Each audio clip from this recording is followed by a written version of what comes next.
I want to talk for a minute about where we are and what may be coming next for us, because I think we are standing at a shift in how we see this virus and how we manage it, and it's really important that all of us understand how our public health officials are going to be thinking about this going forward. So let me start for a moment by pointing out that we live with a large variety of respiratory viruses.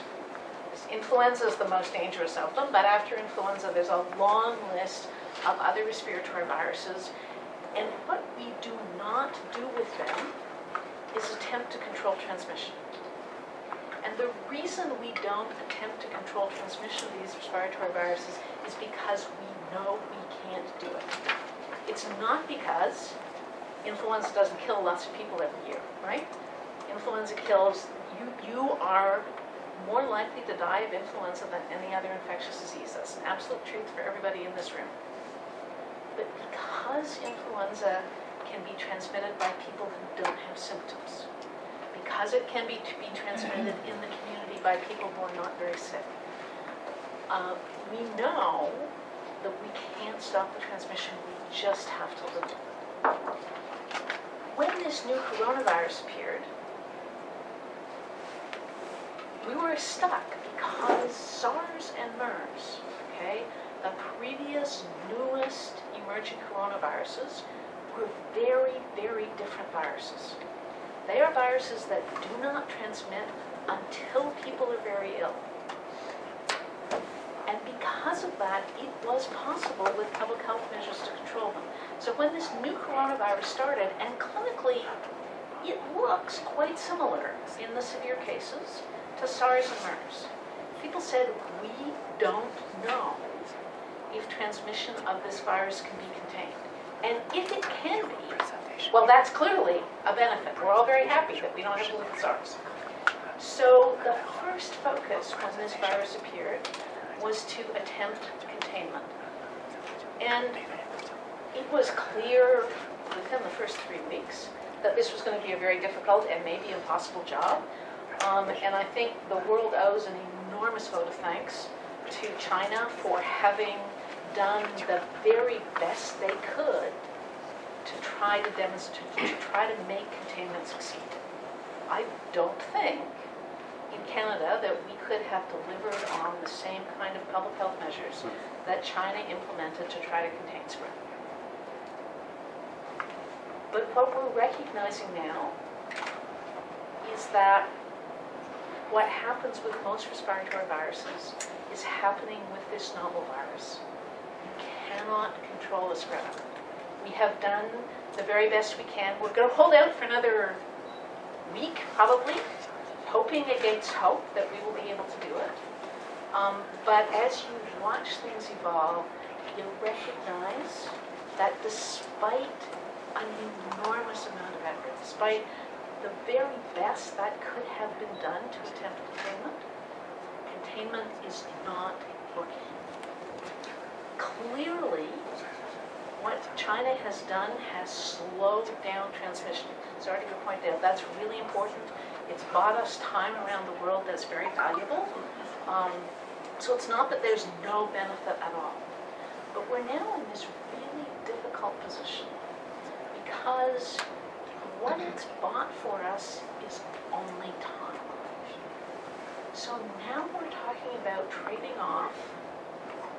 If we implement restrictive public health measures, we will delay the appearance of this virus.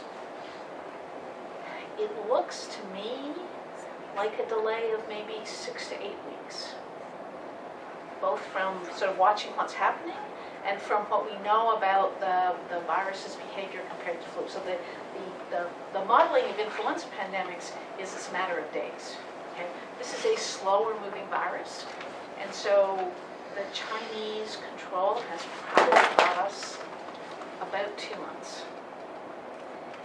If we continue to do what South Korea is working on, what Italy is working on, we'll continue to buy some additional weeks. And part of the reason we're doing that is because we're hoping, it's only hoping, we're hoping that if we get out of the winter respiratory season, that this virus will have more trouble transmitting, right? Most respiratory viruses transmit more in the winter than the summer. And that, of course, only applies to those of us who are fortunate enough to be in North America. If you live in Australia or South Africa, that's not actually helpful. You might be better off to have the first wave before influenza starts. But we don't know that's what this virus is going to do. It could be that we're just delaying things for 6 to 8 weeks. And those public health measures have an enormous economic impact. And when you have an economic impact, you have a health impact, right? People lose their jobs. People at the edge of the poverty line drop below the poverty line. People stop having enough money to buy food for their children. This is not, you can't sit and say, well, we're working on the coronavirus and we don't care about the economic consequences. Because the economic consequences are health consequences for large amounts of the world. And you have only to look, if you're Canadian, at our discussion this week about rail line, blockading of rail lines, right? It doesn't take very much. You blockade a single rail line, and already people are out of work, and many more people are in danger of being out of work. So when you translate that to shutting down large areas of the world, it's a much more challenging thing. So what you'll hear coming from public health, I think, for the next 2 or 3 weeks, is trying to get the balance right between delaying the onset of cases due to this virus in different parts of the world and the damage that is done by imposing really restrictive public health measures. You can see that's going to be a really difficult thing to do. We're going to need to cut our governments and our public health people some slack on this because there's so many unknowns about this virus that there is no way of getting out your crystal ball and knowing what the right thing to do is, okay?